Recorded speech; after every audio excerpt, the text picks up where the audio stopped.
Assalamualaikum warahmatullahi wabarakatuh. Salam sejahtera bagi kita semua. Saya Laila Fidatul Qorima, Prodi Ekonomi Syariah kelas D dengan NIM 20383032025 IAIN Madura. Video ini saya buat untuk memenuhi tugas kelompok mata kuliah Ilmu Tauhid dengan dosen pengampu Bapak Fakih Ali Syariati. Ada 4 subbahasan yang akan saya jelaskan pada kesempatan kali ini. Yang pertama, pengertian iman kepada takdir Allah. Yang kedua, pengertian qada dan qadar. Yang ketiga, macam-macam takdir. Dan yang terakhir, hikmah beriman kepada qada dan qadar. Yang pertama, pengertian iman kepada takdir Allah. Beriman kepada takdir adalah salah satu rukun iman bagi muslim. Beriman kepada Allah Subhanahu wa taala termasuk rukun iman yang keenam. Segala sesuatu yang telah terjadi, sedang terjadi, dan akan terjadi tidak akan keluar dari ketetapan Allah Subhanahu wa taala.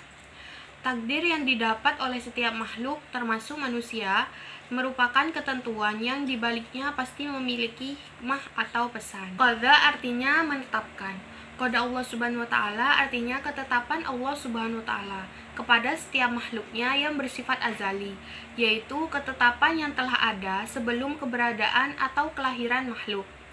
Siapapun tidak ada yang bisa menentukan kapan ia akan lahir, kapan ia akan meninggal, dengan siapa ia akan berjodoh, dan bagaimana keadaan rezekinya. Makhluk hanya bisa menaati ketentuan Allah Subhanahu wa taala tanpa bisa membantah. Sedangkan qadar artinya memutuskan sesuatu perkara. Secara etimologi menjelaskan bahwa qadar merupakan suatu ketetapan Allah berdasarkan ukuran pada setiap diri umat muslim, sesuai kehendaknya pada zaman azali. Dari pengertian qadar tersebut, maka qadar sering disebut juga dengan takdir seseorang yang dapat dirubah bila seseorang tersebut mau berusaha dan bersungguh-sungguh dalam berdoa sehingga Allah Subhanahu wa taala mengabulkannya. Jadi jelas bahwa qadar atau takdir adalah ketentuan dari Allah Subhanahu wa taala, tetapi kita sebagai insan harus berikhtiar atau berusaha terlebih dahulu, baru setelah itu bertawakal atau berserah diri dan menerima takdir atau hasil yang sudah ditentukan oleh Allah Subhanahu wa taala dengan sabar dan ikhlas. Jadi, pengertian iman kepada qada dan qadar adalah percaya sepenuh hati bahwa semua ciptaan Allah Subhanahu wa taala di alam semesta ini sudah ditetapkan oleh Allah Subhanahu wa taala sesuai dengan porsi dan hukumnya. Akan tetapi, porsi dan hukum Allah Subhanahu wa taala yang ditetapkan kepada manusia ada yang tidak bisa dirubah dan ada yang bisa dirubah apabila manusia tersebut mau berikhtiar. Sehingga kita hanya bisa pasrah dengan segala ketentuan yang Allah Subhanahu wa taala tetapkan. Pernyataan tersebut tidak tepat karena jika memang kita ingin merubah nasib kita dengan sungguh-sungguh, tidak akan ada hal atau pernyataan tersebut keluar dari mulut kita, karena Allah pasti akan merubah jika hambanya memang ingin berikhtiar dan menjalankan segala perintah Allah Subhanahu wa taala serta menjauhi larangannya.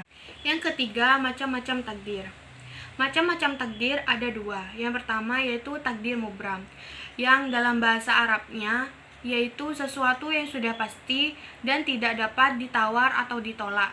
Jadi, takdir mubram berarti ketentuan Allah Subhanahu wa taala yang pasti berlaku atas semua manusia dan tidak bisa dielak dan ditawar. Sebagai contoh yaitu manusia pasti memiliki akal pikiran dan perasaan, jenis kelamin bayi yang akan lahir, datangnya hari kiamat, dan ajal seseorang tanpa bisa diajukan atau diundurkan waktunya. Yang kedua yaitu takdir muallak, yaitu dalam bahasa Arabnya adalah sesuatu yang digantungkan atau ditunda atau yang masih belum pasti. Jadi takdir Allah Subhanahu wa taala yang dapat diubah oleh makhluk melalui ikhtiar dan doa yang sungguh-sungguh, tetapi atas izin Allah Subhanahu wa taala. Sebagai contoh tentang kecerdasan atau kepintaran. Untuk mencapai segala hal baik yang kita inginkan, harus ada usaha dan tidak boleh berpangku tangan menunggu keajaiban yang akan datang secara tiba-tiba. Karena di balik kesuksesan dan keinginan kita pasti ada usaha dan doa serta kesungguhan bahwa Yang Maha Kuasa dapat merubahnya. Yang terakhir yaitu hikmah beriman kepada qada dan qadar.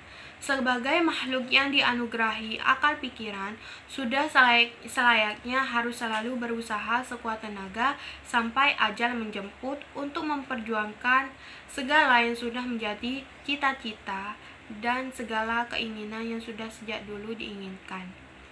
Beriman qada dan qadar mempunyai fungsi penting bagi manusia dalam kehidupan sehari-hari.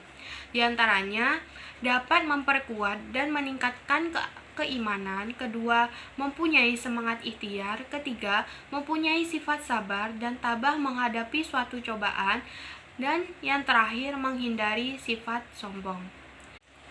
Setelah kita memahami qada dan qadar yang merupakan salah satu keimanan umat Islam, kita dapat mengambil hikmah.